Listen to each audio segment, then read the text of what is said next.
Welcome to DrupalBrief. This is an AI-generated summary of another video, podcast, or blog post.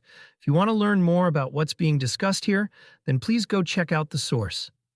This podcast is sponsored by Drupal Forge. Drupal Forge is an open-source, lightning-fast demo, development, and testing platform. It spins up Drupal sites in less than 5 seconds, complete with a browser-based VS Code. Want to try Drupal CMS, Drupal AI, Experience Builder? No need to install anything on your laptop. Drupal Forge has you covered. Even Composer, Drush, and AI keys are pre-installed so you can hit the ground running. Demo Drupal in less than 5 seconds only at Drupal Forge. Please take a second to click subscribe. We're a new podcast and this helps us a lot. Okay, that's it. Ready? Here we go. Welcome, curious minds, to another deep dive. Today, we're unpacking a really fascinating piece of web technology.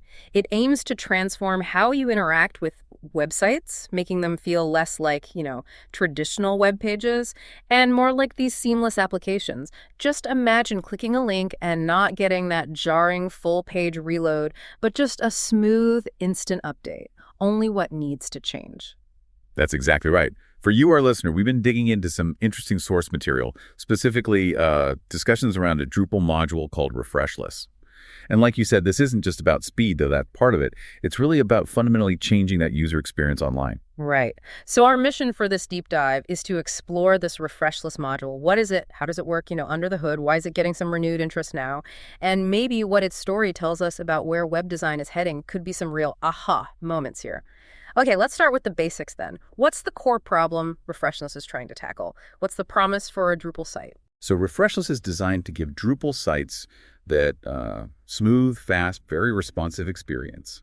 It uses JavaScript to selectively update only the bits of the page that actually need to change, which means instead of that full page refresh, you get this fluid, almost application-like feel. It was first created by Wim Leers way back in March 2016. The recent releases are maintained by Ambient Impact now. That application-like feel, that's key, isn't it? No more blinking screens. And I understand it does this without forcing the site owner to completely rebuild everything. That sounds pretty appealing. Precisely, yeah. The source material confirms you don't have to change your site's fundamental structure. A modern Drupal site, it already kind of knows which parts are dynamic because of its caching layers. So things like headers, footers, sidebars, the standard stuff, they just stay put. Only the actual content swaps out. Huh. That's really elegant. So, given that, what's its current status? Is it ready for prime time? Stable? Well, it has a 2.0.0 Alpha 9 release available, so still alpha, but it is actively maintained. It has security coverage, test coverage, and there's a pretty decent documentation guide too. There are about 40 open issues listed, but importantly, only 2 of those seem to be active bugs against the current version. So fairly stable for an alpha, perhaps. Okay, interesting. So let's dig into the tech then. This is where it gets really fascinating for me. How does it do this? What's powering it? What's quite clever is how it uses the HTML5 history API. That browser feature that lets JavaScript mess with the browser's history stack. Right, so you can change the URL without reloading. Exactly. And that means your back and forward buttons still work just like they would with normal page loads. It feels natural. And crucially, if a browser doesn't support that API for some reason, it just falls back gracefully to a standard page refresh. So it doesn't break anything. That's smart. Compatibility baked in. And I also heard it opens the door for some visual flair, like transitions between page states. Yes, exactly. It makes it possible to use transitions. You can do this with or without the newer Vue transition API that's landing in modern browsers. Yeah. That API gives browsers built-in ways to handle smooth visual changes. So Refreshless lets you have elements that kind of morph or persist across navigation, really enhancing that app feel. Okay, cool. Now, you mentioned specific libraries. I saw Turbo mentioned, and maybe a move to HTMX. Tell us about those. Yeah, so currently Refreshless is built on the Turbo library. Turbo originally came out of the Ruby on Rails world. Its whole goal is to speed up web apps by intercepting link clicks, form submits, and then just updating the necessary parts of the page using HTML sent from the server. No full refresh. Okay, so Turbo handles that selective update. Right. But interestingly, there's already an issue open on the project to potentially switch the implementation over to use HTMX instead. HTMX is different. It's this lightweight JavaScript library that lets you access modern browser features like AJX and transitions directly from your HTML attributes. Less JavaScript coding needed, potentially. Exactly. It often means much less custom JS. And this planned move It kind of highlights a broader trend we're seeing in web development, doesn't it? This push towards more lightweight, maybe JavaScript minimal ways to get interactive experiences without a full framework sometimes. Fascinating trend. Okay, so this sounds great, but are there any downsides, any caveats site owners should know about? There is one potential gotcha mentioned in the sources. It seems sites might run into problems if they're using Refreshless and they have JavaScript aggregation turned on. Ah, bundling all the JS files into one? Yeah, that process. So the advice seems to be that it probably works better if your hosting setup uses modern HTTP protocols, like HTTP2.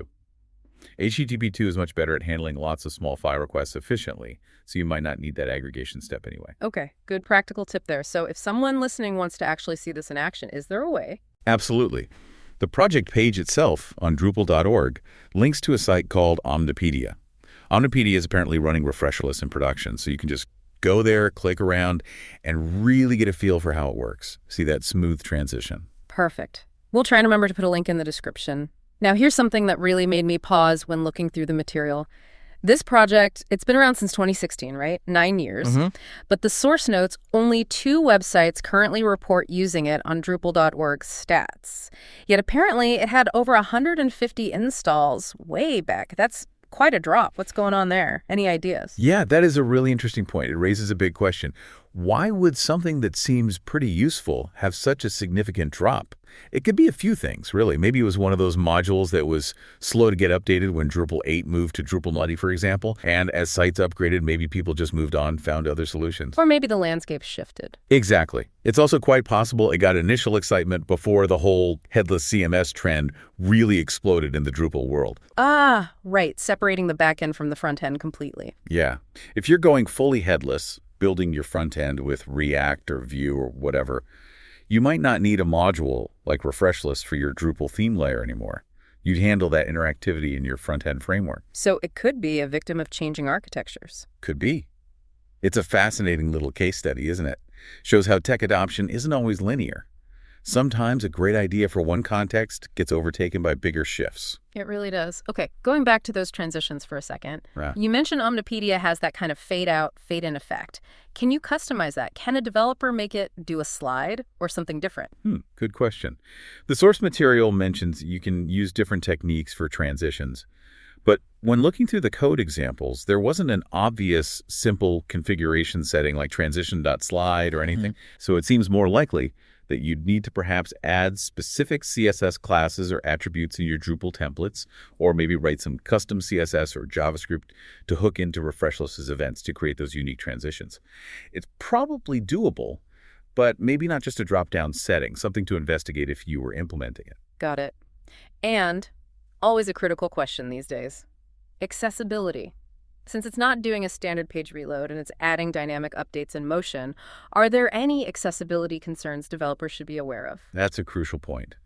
The main thing that comes up in this context is respecting the user's preferences, specifically the prefers reduced motion media query in the browser. Right, for users who find motion distracting or nauseating? Exactly. You'd want to make sure that if a user has indicated they prefer reduced motion, any fancy transitions. Refreshless ads are either disabled or significantly toned down. Ideally, with modern browser tech like the Vue Transition API, the browser itself might handle some of that respecting the preference.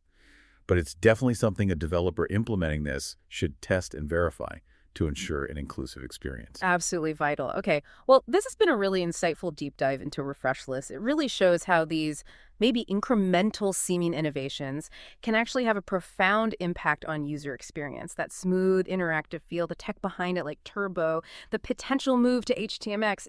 It's clear the web keeps pushing towards more seamless interaction. It really is. And I think the journey of Refreshless itself is fascinating, from that initial burst of installs to its current status. It just perfectly illustrates the constant change in web development, doesn't it?